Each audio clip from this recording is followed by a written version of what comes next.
আপনি যদি R15 নিয়ে কোথাও দাঁড়ান, তাহলে মানুষ আপনার R15কেই দেখবে, আপনাকে না।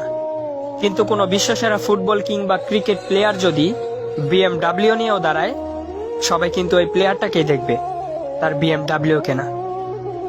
আপনি যদি 10,000 টাকা দামের গেঞ্জি আর প্যান্ট পরেন, তাহলে মানুষ আপনার গেঞ্জি আর প্যান্টটাকেই দেখবে, আপনাকে না।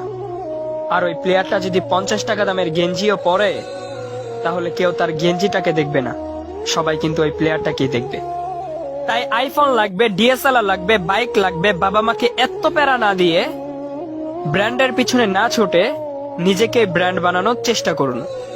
নিজেকে এমন ভাবে তৈরি করে তুলুন যাতে মানুষ আপনাকে ব্র্যান্ড বলতে বাধ্য হয়। আর আপনি যখন ব্র্যান্ড হয়ে যাবেন, তখন আপনার 20 টাকা দামের ছেঁড়া রুমালটাও নিলামে বিক্রি হবে লক্ষ টাকায়। আর আপনি যখন ব্র্যান্ড হয়ে যাবেন, তখন আপনার প্রত্যেকটা জিনিসও ব্র্যান্ড হয়ে যাবে। তাই নিজেকে ব্র্যান্ড বানাতে হলে নিজের সিদ্ধান্তে চলতে হবে, অন্যের না। আর একটা কথা মনে রাখবেন, জ্ঞান অনেকেই দিবে, কিন্তু আল্লাহ ছাড়া সঙ্গ কেউ দিবে না।